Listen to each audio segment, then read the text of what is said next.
Chaque ville de Belgique se doit d'avoir sa librairie, son rendez-vous littéraire convivial où le lecteur peut aller chiner, musarder, poser des questions, demander des conseils et parfois prendre un café ou un sandwich et enfin lire. Le monde change et la librairie également.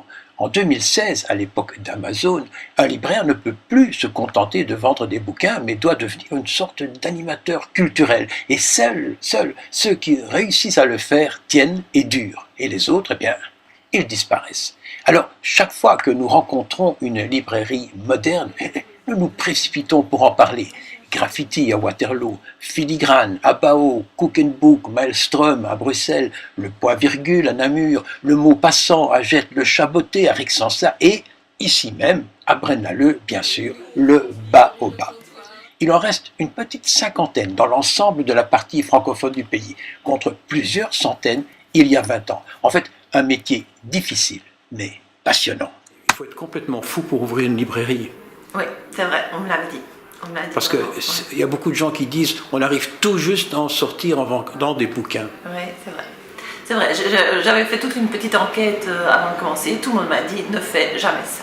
Mais c'était mon rêve et je me suis dit j'essaye. Et alors mon but c'était, je me dis si j'arrive à tenir 10 ans, si j'arrive à faire ça, c'est déjà très bien. Et maintenant je suis à 13. Et quand je vois les photos, il n'y avait rien comme bouquin, il n'y avait rien à vendre dans cette librairie, c'était vraiment impressionnant.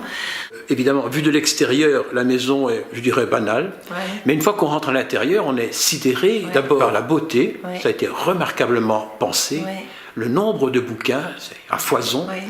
Et on se dit, ce qui manque peut-être ici, je ne sais pas, point d'interrogation, c'est ce qu'on voit dans les librairies modernes, c'est un coin bar, un coin café, un coin salade bar.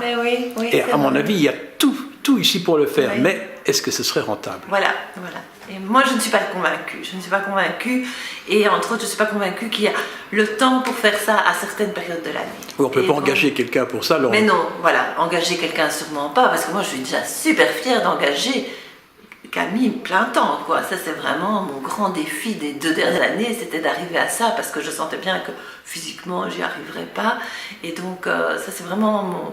Oui, je suis déjà très très contente de ça, je suis très contente de rembourser mon bâtiment, mais tu dois bosser, je suppose. Mais je bosse, oui, mais je garde justement, parce que je n'ai pas de salaire. J'ai des compensations comme la voiture de société. Mais tu es indépendante. Voilà, je suis indépendante et tout ça, mais donc je veux garder quand même un peu de vie aussi, hein. J'ai 5 enfants, hein. Donc maintenant c'est vrai que 5 enfants, mais quand même ça fait encore... Voilà, en fait c'est une aventure incroyable. C'est une aventure incroyable. Qu'est-ce que tu faisais avant de faire ceci ? Mais alors, je suis juriste de formation et finalement j'ai suivi des cours de toutes sortes, j'ai fait mon agrégation en droit et tout ça tout en faisant des bébés. Donc j'ai jamais été tout à fait à la maison, mais j'étais beaucoup plus... Ta profession, c'était faire bébé. C'était faire des bébés et étudier et donner cours. J'ai donné un peu de cours dans une école primaire, un quart temps. J'ai toujours dû sortir mon bout du nez quand même. J'étais toujours plongée dans les livres. C'était ça ma grande passion. C'était un professeur de français qui m'a ouvert à la littérature et depuis lors, j'étais complètement subjuguée. Et quand j'ai eu mes enfants, j'ai adoré aussi le côté... humour, graphisme et tout ça, de la jeunesse. Et puis maintenant, tu fais de l'animation ici, parce que tu as une petite salle, on va la voir tout de suite. Aujourd'hui, on reçoit une grande copine d'Actu TV, on la connaît bien, c'est Sylvie Godefroy, avec de très bons bouquins d'ailleurs. Je vais simplement te dire, on te voit partout, hein, tu dédicaces tout le temps. Oui, c'est vrai. J'ai la chance que ce livre soit porteur non seulement d'un projet littéraire, mais aussi d'un projet, je dirais, de générosité par rapport à ces femmes qui ont été touchées par... Mais pas seulement ce livre, parce que le précédent aussi, tu étais partout. Le précédent aussi, il a un écho, il a eu un certain retentissement, le mot peut-être un peu fort, enfin il a fait son chemin, mais la balade des pavés, c'est incomparable. Et tu fais ça depuis longtemps ?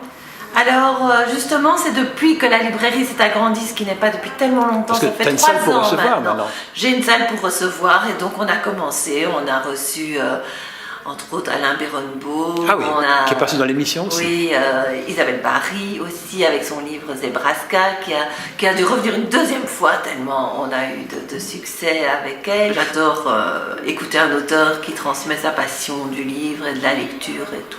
Et dans Braine-l'Alleud, on vient du bout de Braine-l'Alleud jusqu'ici, ou bien est-ce qu'il y a beaucoup d'autres concurrents, disons, qui... De vraies librairies, il n'y a pas. Je suis sûre qu'il y a plein de gens qui vont, par exemple, dans les bonnes presses, parce qu'il y en a une là-bas. Ou à Waterloo, alors. Hein.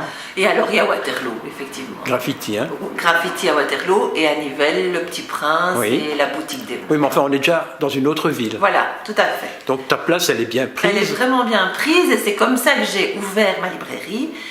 Parce que j'avais fait le calcul, je me suis dit, mais il n'y a pas de librairie à Braine-l'Alleud, et tout le monde, parce que c'était officiel, quoi. Braine-l'Alleud, c'est la commune la plus grosse du Brabant wallon. Oui. Et donc je me suis dit, c'est incroyable. D'ailleurs, le lion de Waterloo est sur Braine-l'Alleud. Oui, mais ça, bon... oui, mais c'est la vérité. C'est la vérité. Et donc, c'est vrai que c'est à cause de ça, je me suis dit, donc, si c'est la plus grosse commune et que la librairie à Nivelles s'en sort, la librairie à Waterloo s'en sort, normalement, moi, je devrais avoir un potentiel de clientèle à Braine-l'Alleud qui suffit. Par exemple, je rigole toujours parce que j'entends parfois dire que des libraires disent les gens viennent chercher les ISBN et puis commandent sur Amazon. Et ben, chez moi, j'ai plutôt des gens qui viennent avec le papier d'Amazon en disant j'ai vu sur Amazon qu'il y avait ça, j'aimerais bien que vous le commandiez. En fait, vous êtes parce qu'ils ont envie de me faire vivre, quoi. Vous n'êtes pas le même métier. Hein. Voilà, on n'est pas le même métier.